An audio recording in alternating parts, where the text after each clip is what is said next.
খালেদা জিয়ার মৃত্যুতে তৃতীয় দিনের মতো বৃহস্পতিবারও রাজধানীর গুলশানে বিএনপি চেয়ারপারসনের কার্যালয়ে শোকসন্তপ্ত পরিবারকে সমবেদনা জানাতে যান ব্যবসায়ী, রাজনীতিবিদ সহ নানা শ্রেণীর পেশার মানুষ।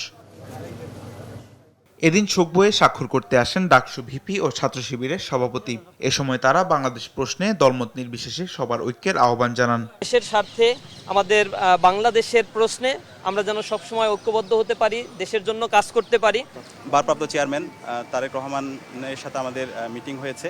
জুলাই বিপ্লবের পরে আমাদের যে ঐতিহাসিক সুযোগ এসেছে, এই ঐতিহাসিক সুযোগে আমরা ঐক্যবদ্ধভাবে আমাদের বাংলাদেশ বিনির্মাণ করতে হবে। একই দিন সন্ধ্যায় বিএনপির ভারপ্রাপ্ত চেয়ারম্যান তারেক রহমান ও তার শোকসন্তপ্ত পরিবারকে সমবেদনা জানাতে যান জামায়াতের আমির ডাক্তার শফিকুর রহমান।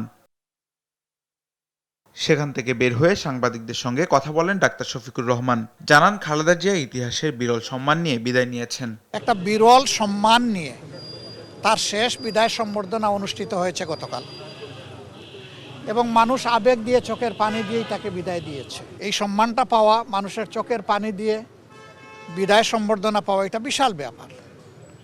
আমরা এই জন্য আল্লাহ রাব্বুল আলামিনের শুকরিয়া আদায় করি যে তিনি তার বান্দির প্রতি রহমশীল হয়েছেন।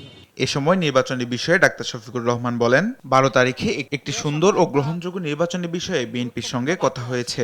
12 তারিখের এই নির্বাচন নির্বিঘ্ন হোক, সুন্দর হোক এবং গ্রহণযোগ্য হোক। প্রিয় দেশের স্বার্থে অতীতে আমরা একসাথে কাজ করেছি, আগামীতেও দেশের স্বার্থে ইনশাল্লাহ আমরা একসাথে কাজ করব।